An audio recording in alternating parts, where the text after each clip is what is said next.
You're listening to Hawk Talk with former Seahawks wide receiver Michael Bumpus. Play fake, going to roll right, dumps it off into the right flat to Michael Bumpus, who bounces off of one tackler, gets inside the 40, down to the 35-yard line. Powered by Seahawks.com. Matt pump fakes, looking to the goal line. He throws it into the end zone.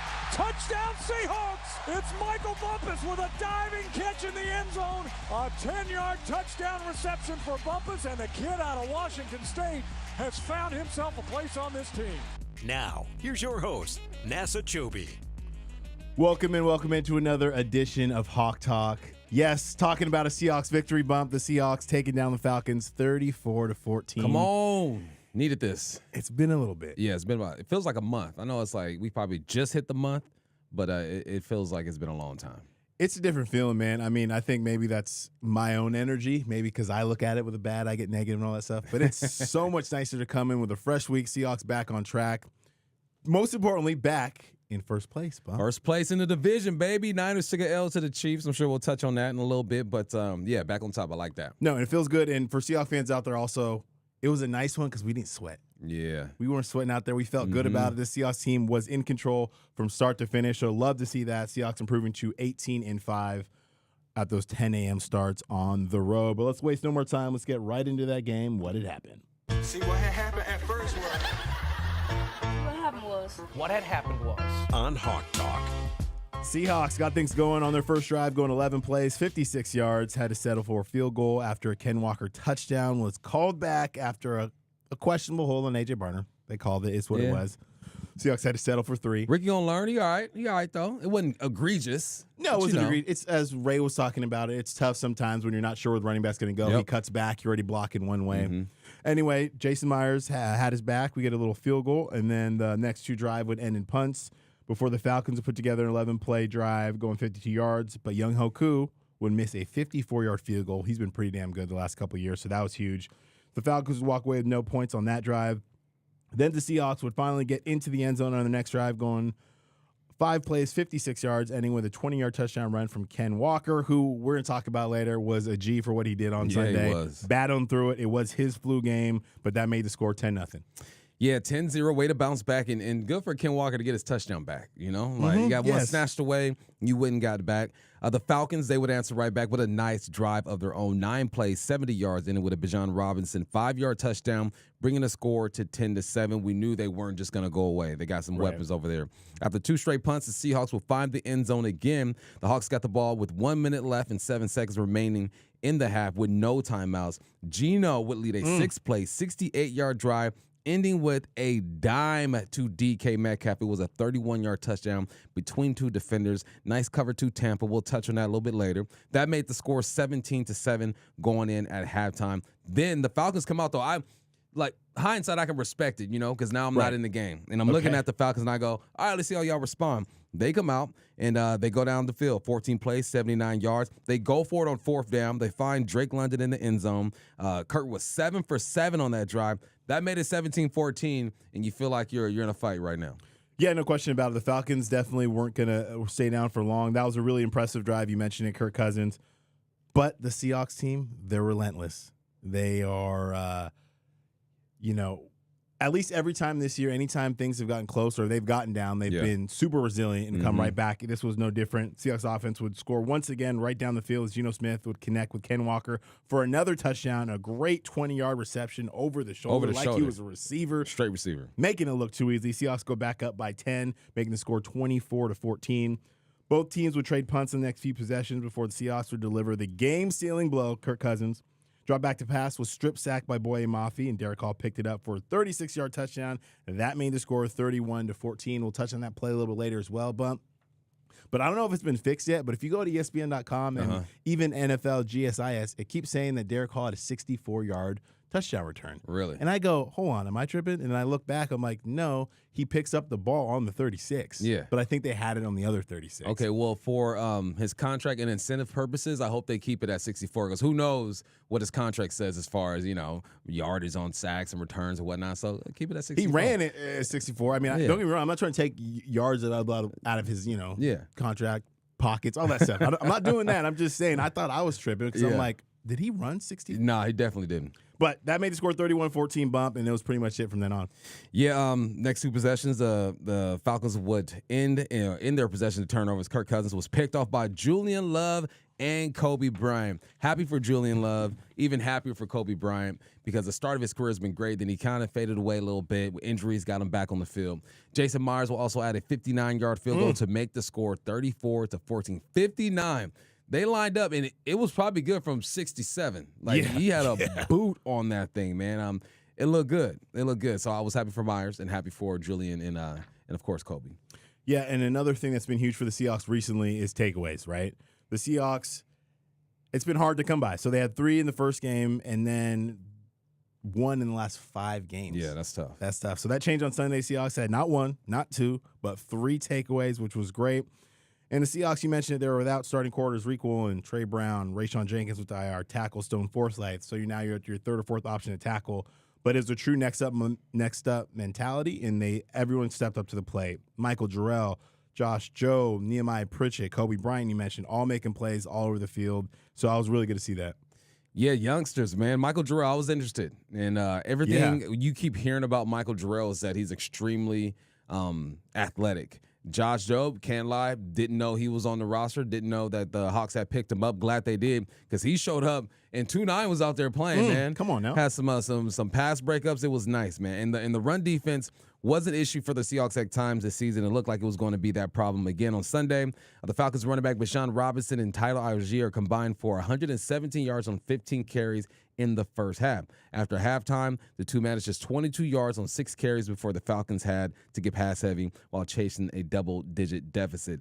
The Hawks picked up the win. 3 in a row was a loss. It was hard in this building for a little bit, but they went down south, got it done. Happy for them. No, absolutely. And I went on a limb last week saying it was going to look a lot better. You did. And I still think I'm right. I wasn't like 1,000% right, so they still had some success in the run game. The Falcons did. Yeah. But the Seahawks shut them out in the second half, and the Seahawks as a team ran for over 100 yards. Was a far cry in the Giants in the 49ers game. So good to see them getting back on track and those, But what I love about this next segment is when we win, there's a lot of playmakers. A lot of love to go around. Playmakers. Touchdown, Seahawks! Playmakers. Show them what time it is. Holy catfish! We'll start with our quarterback, Geno Smith, 18 of 28, 207 yards, 2 touchdowns, no interceptions, QB rating of 110, the highest on the season. And here's what really stuck out to me, Bump. This was the first time that Geno was under 30 attempts since week 1 against the Broncos. Now, he's had some amazing games, and he's leading the league in completions, in yards, and all that, which I love because he's capable of doing that. But when this team, and he's attempting 25 to 30 passes, they're so much better because that means there's balance in the game, in the run game, how it's being played, how it's being called. But Geno did his thing, was efficient. And honestly, when you look at that 18 of 28, it really could have been like 23 of 28. Easily. Couple 50-50 balls that weren't caught. There was a drop in there and a couple just different things that happened. But he was incredibly smart with the football, did not turn it over, was clean, and he was under a lot of pressure. I think the stats said he was under pressure 50% of the time or something like that. Now, it didn't feel that bad in that sense, but it was there, but he was still so quick with his feet, stepping up in the pocket, making plays. So I loved what I saw from Geno. No, he looked good in the pocket. It wasn't, we can't expect this offensive line just to give him the cleanest pocket every single snap. No quarterback is dropping back and everything's beautiful at times. And that's just football. But Geno, man, his presence, the way he moves, he operates calm under chaos. He just looked in control as usual. And you're right. If he's only throwing the ball 28 times, that means other things are working. But he was throwing it to this man, DK Metcalf. 4 receptions, 99 yards, and 1 touchdown. He did leave the game with a knee injury, so we'll see if he's okay. That third down right before the half, the touchdown that we're going to go over, was a receiver's type of play. The route was on point. The spacing was on point, and then Geno steps up and drops a dime. That shows the chemistry and the trust between those two. DK has been having himself a good season. Number 2 in the NFL right now in receiving yards. Yeah, he's crushing it, and hopefully he had a little MCL injury. Coach McDonald spoke at the podium today. Hopefully it's not super serious. There's no timetable for his return right now. So hopefully DK, as we know DK, he's going to do anything he can to get back in this lineup. So hopefully he is back against the Buffalo Bills. But good to see DK doing his thing. Now let's talk about the other guy. Ken Walker, flu game, did his thing. It was his birthday. Super sick leading into the game, but it was just a gutsy performance. And what I loved about it, he's got 14 carries, 69 yards, 1 touchdown, 2 receptions, 24 yards, and a touchdown. He's now tied for 7th place in franchise history, 23 rushing touchdowns, tied with Russell Wilson. And as I said, it was his flu game. But anyone who's played this game of football and you're sick and you got a flu and you don't feel well and you're dehydrated, especially at that position, it's going to be physical. You're going to be hit on every play. It just shows his toughness and his dedication to this team. And with all that being said, still have the presence of mind. He made a lot of really good cuts. That, again, we talked about that dynamite catch over the shoulder. So Ken Walker doing his thing when he didn't feel good. So good job by him. Good job by the offensive line. Everybody picking up his teammate. Ken look good. I know I don't want people to panic on like the rushing yards, right? He has 60-something yards, but I go, if he's scoring touchdowns, we're fine, And he still touched the ball 14 times, so he is still a threat in the run game. But if he's scoring touchdowns, I will take a 70-yard game any day of the week. That's actually pretty good. All right, next up, Kobe Bryant. Man, he got the start because Rayshawn Jenkins he headed to the IR.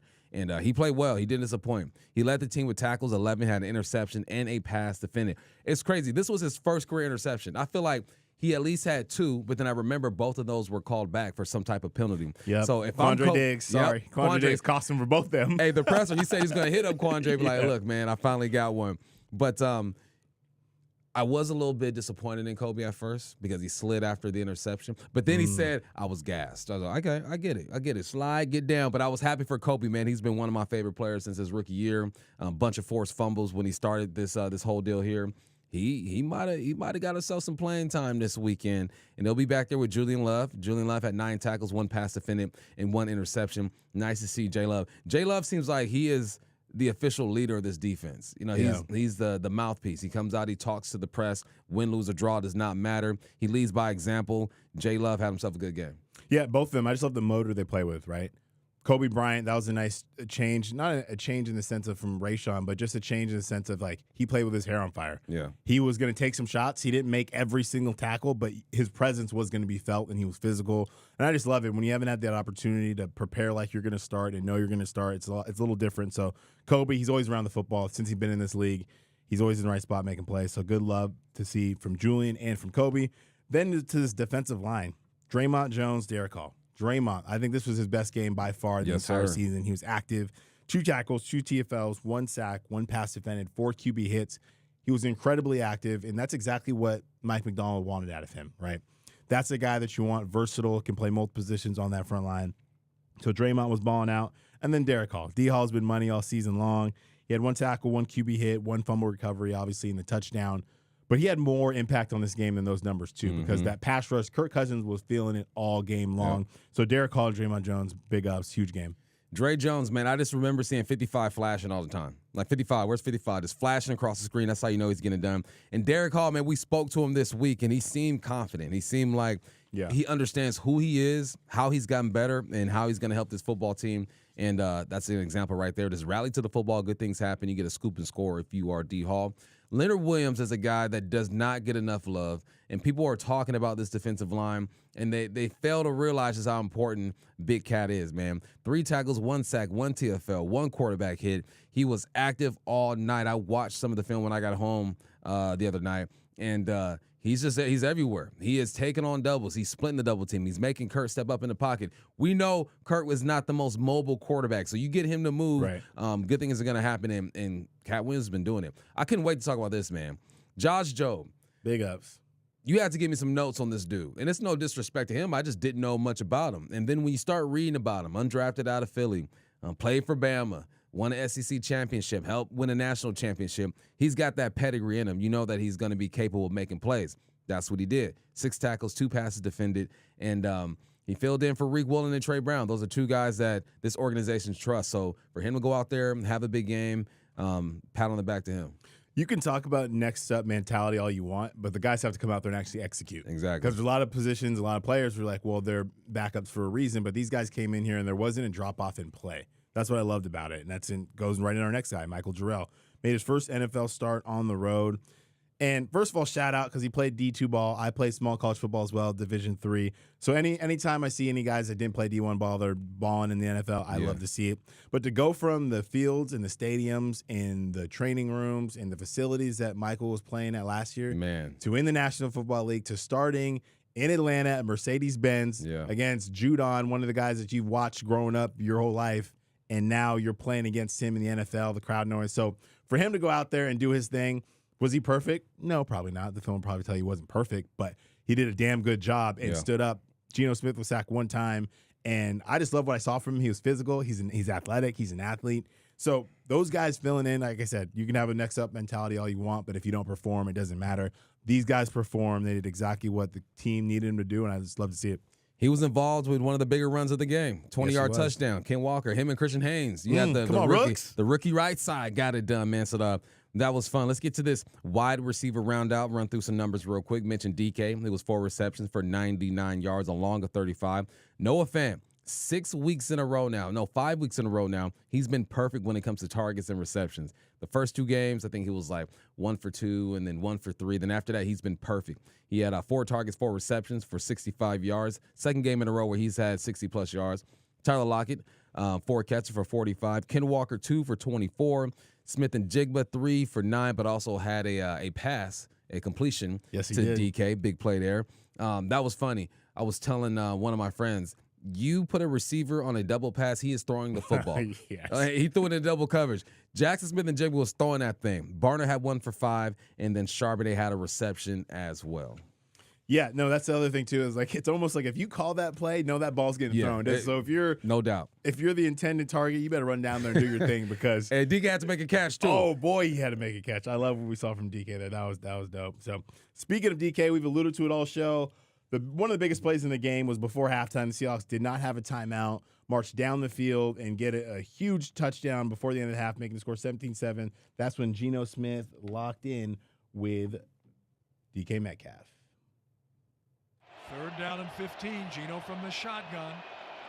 3-man rush. Geno steps up. He's going to throw to the end zone. Got DK. He's got it. Touchdown, Seahawks. What a bullet thrown by Geno Smith. DK Metcalf again between 2 defenders underneath the goalposts. Makes the reception on an absolute dime from 31 out. Holy catfish. What a play by the Hawks. They make it 16-7. And the fans here in Atlanta are just stunned. There go that holy catfish. You know it's a big play when Raves say that. Let's set it up, man. So you got Geno in the shotgun position. He has a tight end to the right of him, a running back to the left just for some protection purposes. Doubt that the Falcons were going to bring pressure in this situation, but just in case. To the right of Geno, you have 2 receivers, and you got DK to the left of him by himself. The Falcons are in a 2-high shell. They're going to end up dropping into a Tampa 2 look. That just means that Mike linebacker drops into the middle of the field. So DK does a great job. He's isoed. He's by himself, right? And he has a post. So he inside releases on the corner, and then at the top of his route, he leans to the left to widen that safety. The safety is responsible for his deep half of the field. So anything pushing to his outside, he has to respect. DK, being a route runner, does exactly that. Leans to the left, boom, then snaps it. Geno does a great job stepping up inside the pocket and delivering a good shot. Good job by the other side. You have a corner trying to take the other safety out the play. That safety doesn't bite too much, but because Geno did such a great job moving that other safety, Geno puts it into a spot where not only where he can get it, but just the only place he can put it. When DK catches the football, there are 4 defenders around him that could possibly make that play. So this just shows great chemistry, great understanding of coverage, and Geno with that pocket presence and is throwing a dime.